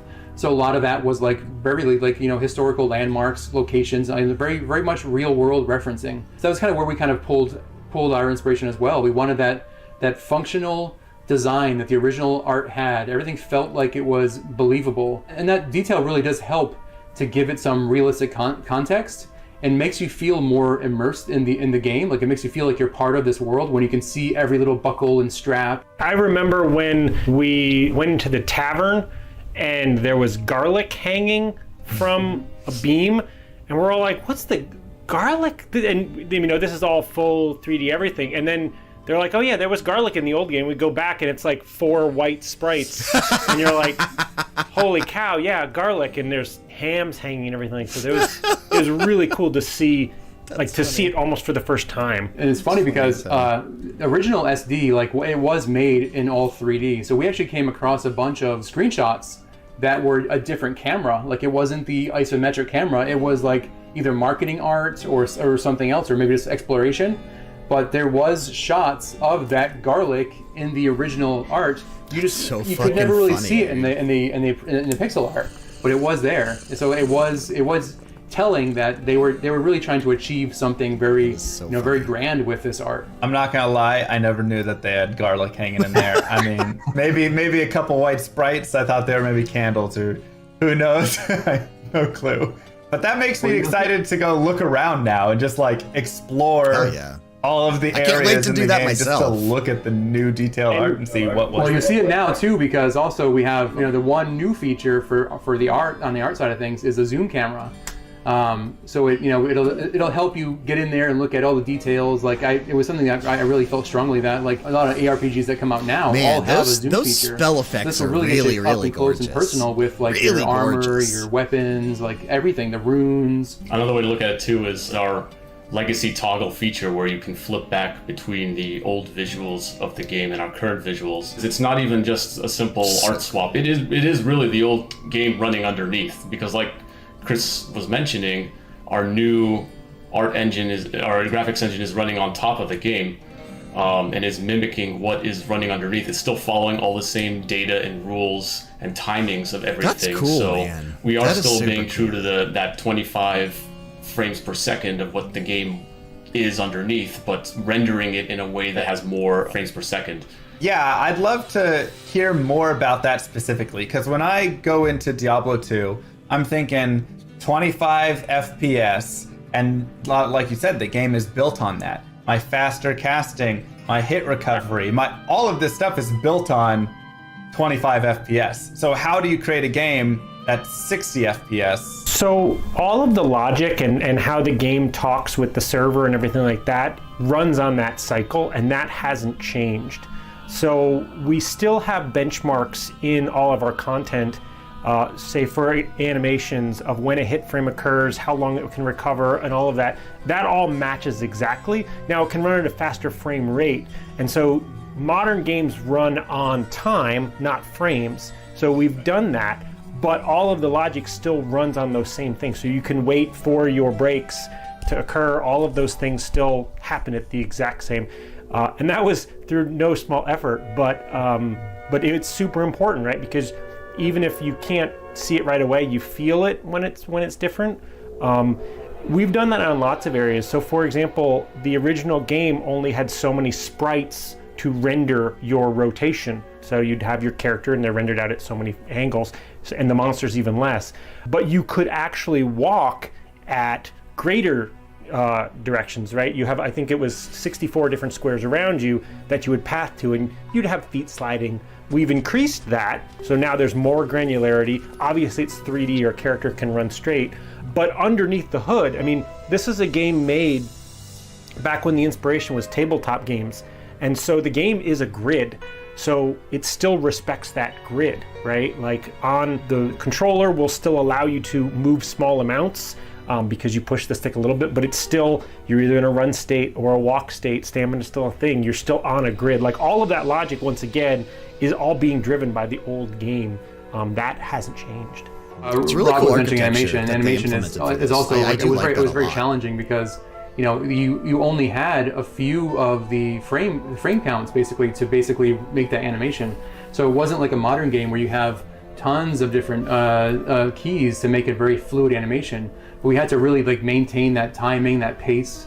The posing was a big focus for us too. We wanted to get those iconic poses for each character, and then just align that silhouette. So continuing the talk of visuals, I want to talk about characters, cosmetics, how they look. Because I know something that I love with Diablo 2 is just putting on, a scale mail, putting on a full plate mail, putting on a sacred armor, and seeing the character like have the different change and all of that. But some things still don't like reflect over in the color of it or whatnot, right? Some do, some don't. Is there going to be changes there, or is it just enhancing all of those visuals and making them just look even cooler? So our goal was to basically be one-to-one with parity with the original game. So we built every piece of armor that was in the original game and is now in the remastered version. The only difference we did is with the icon items. So we now we have a more connected visual with the icon and the item that drops in the game, where before you had different visuals. That's really the only thing we pushed on as far as modernization. Yeah, so like shields or weapons, a lot of the unique items that you find in the game had special kind of icon arts, right? And that is something we're actually going to be showing on your character in the new visuals. That definitely excites me. I think that's something a lot of people would love to see, a lance guard and have the cool stuff actually on their character there. It will be the same model you see on those icons. Are we going to see remastering of the cinematics in the game? Yes. Yes, we are. I'm so excited about that. The entire full 28 minutes or whatever is going to be all remastered with new high fidelity art. It's going to look amazing, by the way. So will the sound in those also be remastered, and any other sound in the game be remastered? All of the audio has been remastered, as well as we've added additional surround sound features. There's more ambient, there's more effects going on. It's just a richer experience if you want to play with your, full setup. However, we have to use that measured hand as well with audio. There's just a lot of very, very iconic sounds that we really couldn't change, right? Like if you put a skull into your inventory, that pop noise, don't change my skull sound. Exactly, right? So there are certain things you're gonna, you'll hear. For like your footsteps running will have some variety. When the rain kicks in, it's going to have a lot more depth. When you go to the jungle, you'll hear a lot more life in those trees. But yeah, there's just some sounds we couldn't mess with, right? With Blizzard, when we're creating new games, one of our design philosophies is to what we call find the fun. And when we were looking at D2 again, we very much felt like the fun is still there. So it's actually one of our core pillars for Diablo 2 Resurrected specifically was to keep the fun and keep it at its core. And because of that, we're looking at it more as a remaster at that point, and like what can we do based on what the community wants, or what features naturally are necessary for making this game run on modern day systems and things like that. I think also we want to thank and appreciate the fan base, right? This is really a true nod to the original game. We want to preserve that game and the structure of that game as much as we can. And if we went with the remake, it would be a completely different game. So I think that was the reason why we chose this. Speaking, from my experience or from some of my community's experience and the discussions we've had, we definitely felt like with Diablo 2, a remaster just seemed like the way to go, because there's so many, like you said, there's so many of those tiny details within the game that create, overall, when you add them up, create such a big part of the experience of the game. And remaking that into a new game could be a challenge, and could also be a challenge in keeping the fun of the game in that way. I kind of look at it a little bit like StarCraft Brood War, which also had a remaster, and how it's like a lot of the pathing bugs and the duds from the Reavers and all of these things in the game that were kind of awful are what make the game beautiful and what make the game super balanced. And if you were to go and remake it and remove some of those issues, it would change how the whole entire game plays. And so I felt like with Diablo 2, that's kind of the same idea, right? You got to keep some of those difficult details, because then it ends up creating the overall experience that we all know and love. Yeah, we also felt that, for a game during its time back in 2000, based on limitations, or everyone was still looking at strategy guides or just limited internet, it led to that kind of typical game design you see, where there was a lot of mystery and discovery.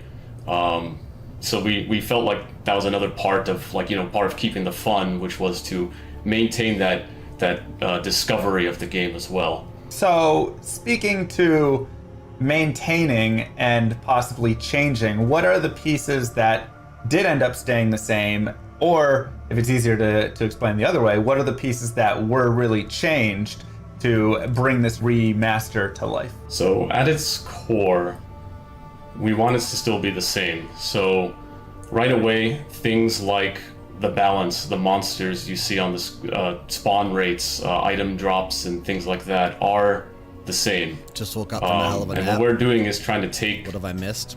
Any of the rough edges you see. We watched the. What's the last thing you saw? Was the last thing you saw the opening ceremony? And obviously, the art, improving the arts as well.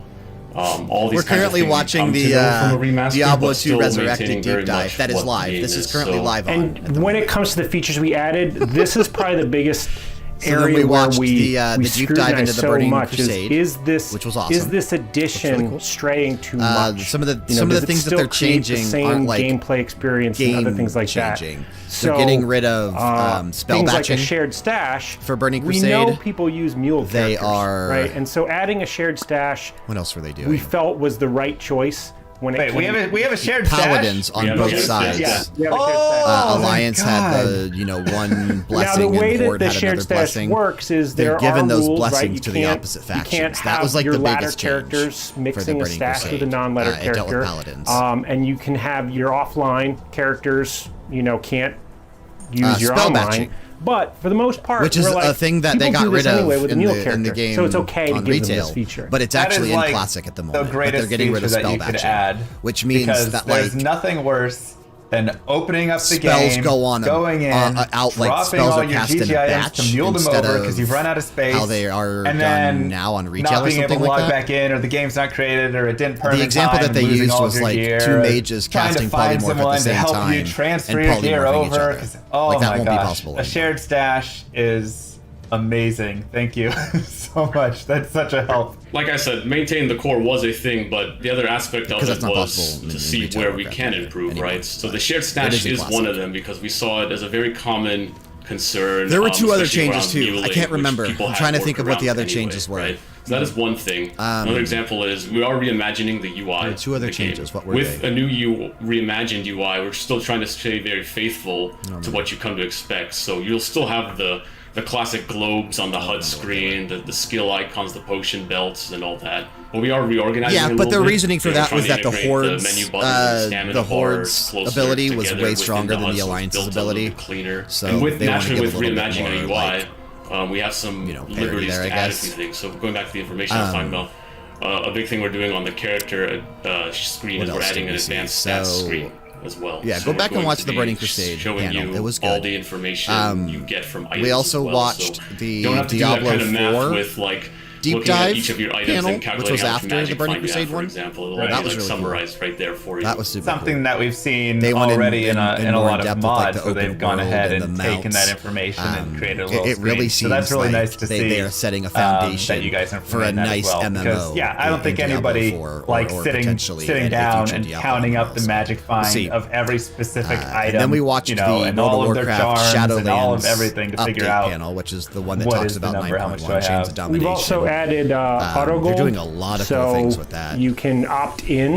It is a feature you can turn off, which is one of the things we have to be careful of. You know, a handful of other things where we're like, if you want this, you can turn it on, but you can also keep it off. This was actually something that we started looking into when we were adding controller support.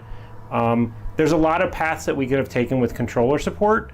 Obviously for controllers on console, which we're coming out on, but allowing just plug a controller in for accessibility reasons. For that might be the way you want to play, but it's a PC first experience. Like for example, there's still an inventory grid. There's still inventory Tetris. That's core to what Diablo 2 is, right? Taking that away, it starts to become something different. And I love that. I think that's the perfect way to really introduce it, because you're going to have that split in the community. You're going to have half the people who say, just give me auto gold. It's 2020. I don't want to worry about having to pick up every individual gold stack. Oh, but then the you're big gonna have change the for opposite side of retail purists Warcraft who for go, patch 9.1. Don't touch They're this. introducing Like, flying that again, completely as changes they my always game do. experience. But they're getting And, rid of the if I'm Pathfinder speedrunning through the achievement. So game all or you have to playing do through to whatever, unlock I want to flying be able to is just continue go your over Covenant and pick up storyline, the gold stacks and take which that is a time, and fucking that's more awesome part of change, the Diablo 2 experience. in my opinion. I want to jump because back I hate to the Pathfinder features achievements. I still in don't a have flying in second. Battle for But Azeroth before we do, because you I just never brought finished the up second part of the console Pathfinder play, achievement. and I feel like we Which have is a to great jump change in my into opinion, so. console, the decision for console, and how you're gonna make that that was a work. retail You already change. talked a There's little bit still about two like other auto Burning Crusade gold, changes having that that I can't be a little remember. more accessible. I wonder if But it's in the press when I release or think of not. Diablo 2, I think of a mouse going and clicking Oh, yeah. everywhere and how does this work on a console? To say it wasn't a challenge would be a bold lie. So there's a couple things. For the most part, the game thinks you're still using a keyboard and mouse with a controller. That was almost a rule we kept, that helped keep us on the rails, because we didn't want to be sacrificing once again that authentic experience. But we did want to make it more accessible, bring it to a modern audience. I mean, there are people who I bet one of the were dedicated born Blizzard websites after has this it. game came Let's out see.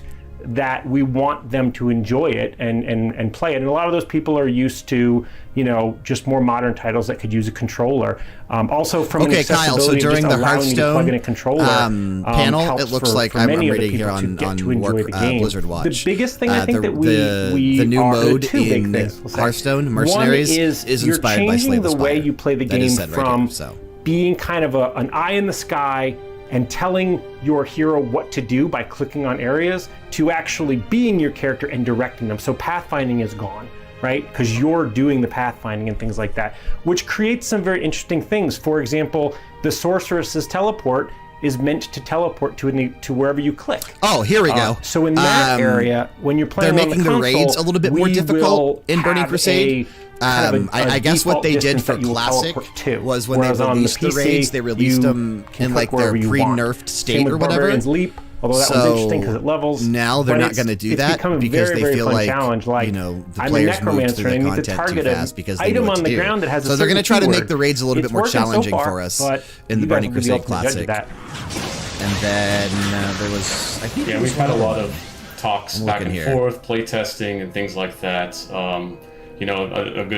A big challenge we had too was categorizing, all those 300 character skills to see how each of them really play, to see what challenges there were. And yeah, like Rob mentions, the Necromancer Iron Golem is a favorite of ours to continuously talk about. No, that was it. The various ways it can target. Those are the only changes. Also, like a Sorcerer's Telekinesis is another example. I thought there was 4. Watching the trailer, we see the Assassin and Druid at the campfire. We see a Druid casting Tornado. I have to ask, though, even still, this includes Lord of Destruction, right? This is going to be a full encompassing remaster and not just classic or just a piece? That's correct. Yeah, we are going to be including both the base Diablo 2 and the expansion Lord of Destruction as well. And we're even keeping the mode of playing non-expansion character as well, right? So you could still play a classic Barbarian, for example, and things like that. Okay, awesome. Because that was something I was also going to ask was, will there be classic mode? Because once again, when you go to the purist,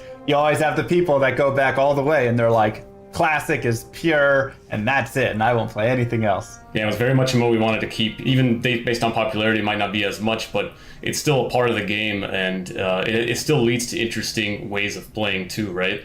A lot of it's even data driven too, so like a lot of the reasons to keep it were pretty clear to us. Like, let's make sure we're not taking something away from this remaster. I'd love to go ahead and start talking about some of the other features, or continue talking about some of the other features that you had mentioned before, because hearing each of these already has gotten me so excited for this game. And so what are some other little things that you felt could be changed, wouldn't change the whole flow of the game, but just improve it a little bit? One thing we're looking into is making it easier to interact with your stash. So having quick keys to move to your stash is one thing versus like dragging the mouse to every time you want to move something to your stash. Other things we're looking at as well are like an item comparison tooltip. So in case you're looking at some other item, you can hold shift or whatever controller button is mapped, and then you can see what equipped items you have just for quick glances, things like that. The item comparison is a great example of us adding it, but added it with a measured hand. So we don't suggest any gear for anybody. The gear in Diablo 2 is so quirky and different, and every class can use everything, that us recommending things like that actually was more confusing to people.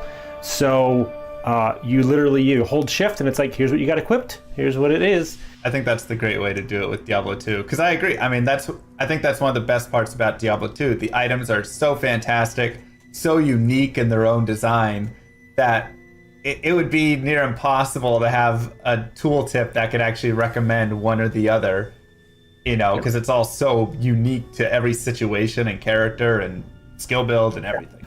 We added 5 more languages, so that's a feature to a lot of people who speak those other languages.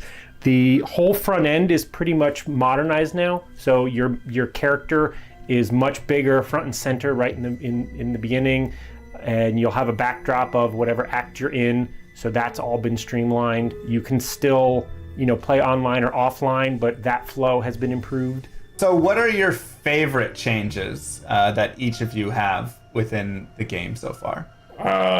There's a lot of fun. It's fun to see a lot of the art come to life with our new visuals. So for me, one of the things I've been waiting for since first starting on this game was to see that character creation campfire scene come to life in our new arts, and I'm really happy to see how far it's progressed, and I love seeing that.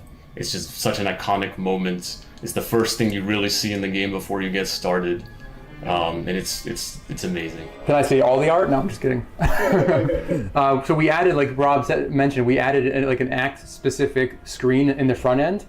And it's basically this large screen where we have like a diorama of each act, and it's amazing to see because it feels like you're really there. Like you can see the detail, you can see every aspect of the scene, and like it just has that very immersive feeling to it.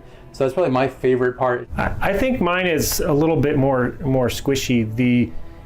I think our game has gotten a little scarier. I think that there are certain areas in the game where I like that. I like that answer, actually. Just the way that the 3D lighting is and the way the sound is, and I play it on a big screen TV sometimes, and just it feels scarier. It feels creepier, a little more claustrophobic in certain areas. That's not just one feature. There's a lot of things going on there But I think it's really, really cool. I would like to hope that had the original creators had the tools we have today, it's the experience they would have wanted to make. Yeah, I think the lighting really helps with that too, because we're a 3D game. That's one of the biggest differences between the original games. So what the game had before with the sprites, with 3D models built into sprites, was not a true real-time lighting system. So because we're pushing that with a 3D graphics engine running on top of the game and getting actual 3D lighting inside of those kinds of caverns and corridors makes for a very interesting experience now, because it just feels more immersive with having light react around you like that. Yeah, I would definitely say, I mean, I've only seen the trailer piece you sent me, but even from that, just seeing like down in the tunnels or the sewers or, you know, any of those like you said, cavern dungeonous zones, the lighting, it was darker and brighter, and then things like the skeletons with the fire, but it just had like this different, I agree, creepier feel. So I haven't seen much more than, or anything more than you guys showed me, but there was definitely a different feel to the game, and I loved the fire the most. I think just watching like the sorceress meteor was like gorgeous. Fire and lightning, once we got all the effects up and running, that was definitely a couple of times where we would be just in a review and we're like, oh, like, and 10 minutes would go by and we're like, oh crap, we had a meeting, we were just playing now. Another thing that kind of goes without saying, that just because it's parody, but 8-player multiplayer, that just works, but once again, it was tricky to get that going. So with multiplayer, are there going to be any changes, any differences in there from PvP to trading to how players interact, you know, units blocking each other? I mean, all sorts of stuff. So with multiplayer, we want to keep all the features you've known and loved there. So PvP will still be there, down to like opening the party window and engaging hostility. Trading is still going to function the same as you know. You know, you can go into games, trade items, or talk in chat channels and things like that. Areas of improvement, though, like I said, going back to my mentioning of reimagining a lot of the UI, improvements to the Battlenet lobby. So we're trying to look at some things like improving like how you browse server games. Like, so when you're looking at a game to join and typing passwords and things like that, that's the kind of area we're trying to see how we could smooth out in ways like making sure you can browse normal games, Nightmare games, and Hell games, even though you've graduated to the higher difficulty. I'm sure you've known that. There's nothing worse than accidentally killing Bale in Nightmare when you're trying to do Nightmare Bale runs and you're like, I can't find any of the games anymore for Nightmare Bale runs. But you can if you log into a separate character. Right, you go to a separate character and then look at it. That was kind of our logic, right? Since there are workarounds there, that made it easier for us to make the decision of allowing some of those things.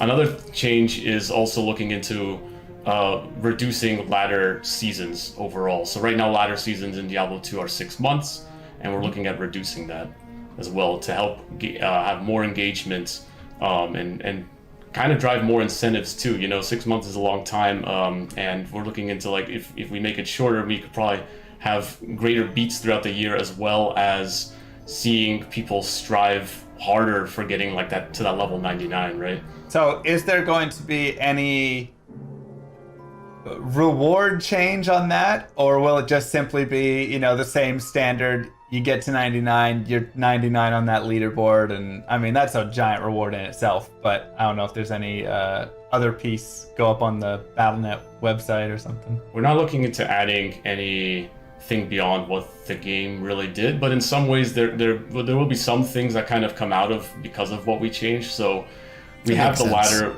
the leaderboard, right, where you can see each class going to level 99. There are easier ways to filter through that. And we're also looking into saving that, right? So you can always look back to previous seasons as well. So in a way, we're creating that kind of legacy now that has kind of been dropped from the past. So that's one advantage, is your names could be there in the legacy if you're looking in the past. I mean, I think that would be cool enough. Just anything to keep it there as like a forever, like this was season 1, season 2, you know?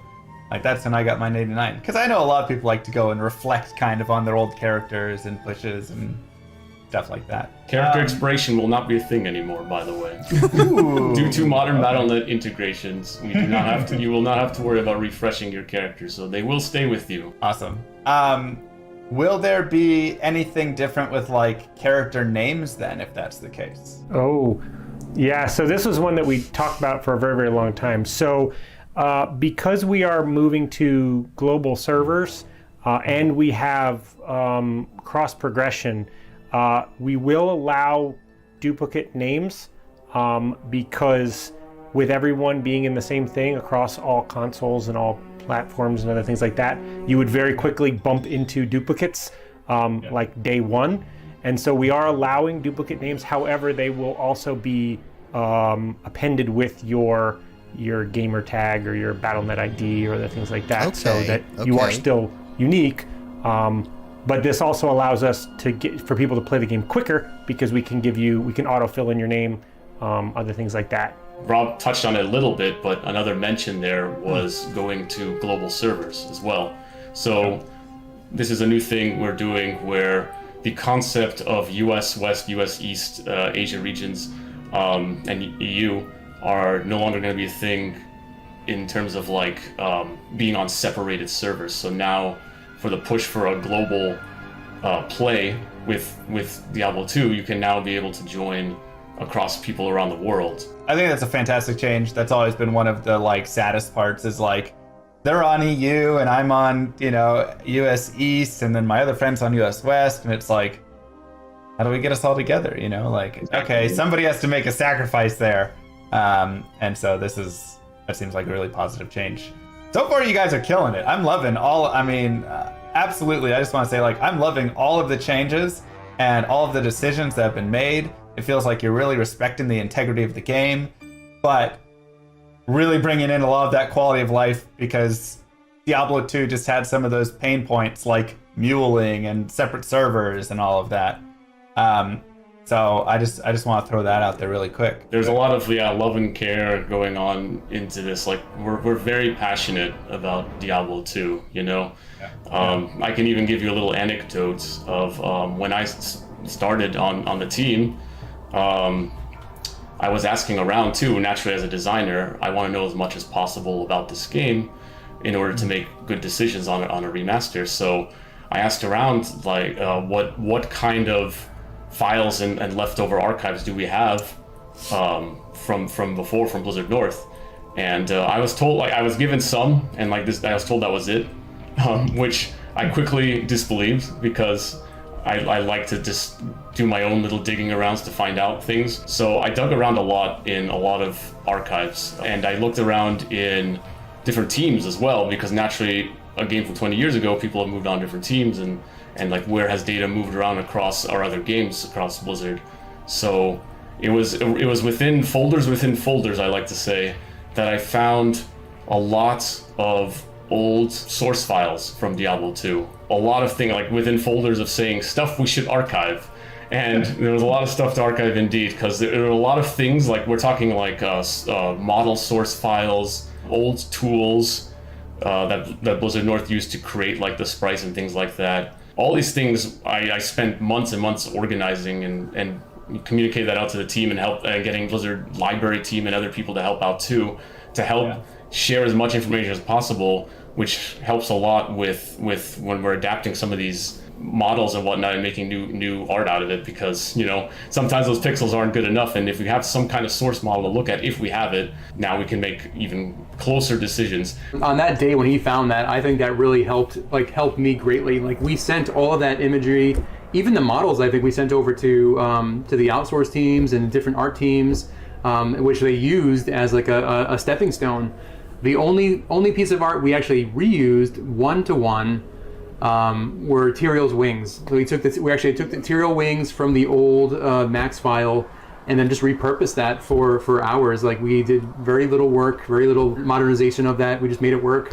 But yeah, we did follow a lot of the rules that the old game actually used. For another example is the succubus in which I think the old Blizzard North model, they reused the assassin mesh for for the body, and we do the same thing. We use our assassin mesh for the succubus. Yeah, a lot of fun discoveries that we're actually kind of making the same decisions on in interesting ways. I like another that. example too, is because we found a lot of stuff. There's a lot of old texture files for some environments on the game. So another example is like the walls you see in the Act 2 tombs with those kinds of like paintings on them are the same textures we're using because we found the source files for those. Any symbology we have questions on, we always like jump into that archive, try to find some kind of source or reference or something, and we just reuse it as much as possible. We want this to be as true as possible. That could even carry over to the cinematics too, you know, like a lot of the cinematics cover the same locations. Think of like Tal Rasha's tomb with Baal in front of it, and there's all those runes going on behind him. Finding sources like that to try to match as much as possible was a goal, and I'm glad to say we did find those kinds of things, and they're matching it very well. So it's helping our cinematics too. There was even concepts we repurposed. Like we found a couple concepts that were amazing from 20 years ago. The Bloodhawk and the Bloodhawk Nest, and we use that completely to rebuild our new asset. I mean, that's fascinating. I feel like I could just sit here for hours and hours, days, as you guys talk through every single thing you found in the source files. I could too. I'm still organizing it to this day. I still could find something that could, as I put it, I'm very meticulous with this stuff because I love it so much. I'm putting like categorizing everything. Like this is everything I found on War Eve. This is everything I found on the Greater Mummy Monster or Baal or something. And then if Chris comes to me and needs help with like some kind of way of identifying what parts of the creatures are or something, I even go through links of like seeing if I could open up those models and actually re-rendering them out in a way that we could actually see it in higher detail and see like so cool. What, like, oh, the Greater Mummy is showing like part of his bone on his knee, so we should try to match that or something like that. And there's a lot of interesting stories and references that we actually used to create the new art by re-rendering models out to see everything. Yeah, it was literally like video game archaeology, and even learning how parts of D1 were made, parts of the code that were commented out. Totally geek out on just all of the, because it's a game that we all kind of grew up in, and a lot of us got into the games industry because of these types of games, and this game in particular, right? And so it's almost like we're treating it like a classic car, right? Like, okay, it probably shouldn't run on leaded gas anymore, but you really can't change it, right? You just got to make it, good enough, even better, than they remember, and good for another 20 years. Yeah, and even mention of Diablo 1 is very key too. Like we look at Diablo 1 as well, because naturally this being a sequel to Diablo 1, especially within the time span of when it came, like Diablo 1, was 1996 and Diablo 2, 2000. A lot of things carried over throughout development. So going back to see Diablo 1 and what it's like also helped us make decisions, even some of the arts too, because we discovered certain things we didn't even realize before until later down the line. Like an example is in the Chaos Sanctuary, you see a lot of statues with these black knights, and those are actually the same Chaos Knights you see in Diablo 1. So sometimes some of the things I find, even source files from Diablo 1, were useful for us for reference, so we can make the new statues and things like that. Even the Sorcerer and the Act 3 Hireling shared very similar models. Like it was just an addition helmet or a little bit of detail on the chest, but that was really the difference. You guys need to do a developer archaeology discussion at some point where you just sit down and talk through all of this, because this is the most fascinating stuff I've heard. I mean, I've played so much Diablo 2 that I know so many intricacies of the game, but when there's more to be discovered, it's oh man, I'm itching to know. So I would love to just listen. The funny thing is, going back to our core philosophies on the game, we wanted to keep discovery and the mystery and stuff. Because you keep discovering things all the time when you play Diablo 2, all these little hidden rules and informations. It kind of carries that fascination over through development as well. We find a lot of things in the code, design documents, models, things like that were really fascinating to see how they were made. And I learned something new every day on the projects. One thing, shifting back to the online play here, I know there's definitely going to be questions around security. How are we handling duping? How are we handling bots? How are we handling, just anything around that, realm downs, and all of the disconnects and all of that good stuff that we deal with online, what's being taken, or what action's being taken there? So moving over to modern BattleNet helps us with a lot of those types of things. To say it's, you know, Loctite, I wouldn't dare do that. That's like throwing a gauntlet down to the community to try to break it. But all of that should be far more secure now. Now, we do still allow you to play offline, right? You will need to authenticate that your copy is legit, but after that, you won't be bothered. And so there's a reason why we leave those characters quarantined away from online. I mean, yeah, we have a server team working on it, and these are some of their efforts, right? We want to stop the bots, stop duping as much as possible. There's a lot of strides happening in the back end of things. So I'm excited to play this game, and I'm sure a lot of other people are very excited. How can we sign up for this closed beta, and when will this game be coming out? Actually, we will be doing a technical alpha, and you can sign up on our webpage today for future waves of invites. As for the game itself, it will be releasing 2021. Well, I just want to say thank you to the remastering team right here. I absolutely am blown away by how much effort and how much passion you guys are putting into this game and just into Diablo 2. I've loved Diablo 2 for 20 years, and I never thought that the game could get better. But I think you guys are respecting the integrity while upgrading and adding and improving, and I think this is going to overall just better the game. I'm still excited that it's this thank year. You guys like I said, so I was really thinking that that having me on Diablo 2 Remastered would be next year. So the fact that awesome, it's this thank year you. I mean, your is praise means the world to us. I mean, you and people like you who keep the game going for 20 years. Like that's, if you guys didn't do that, this might not be happening, right? We see the passion in what you do, in what your colleagues do. Like, so thank you even more. And thanks for coming to do this. This was fun. So exciting.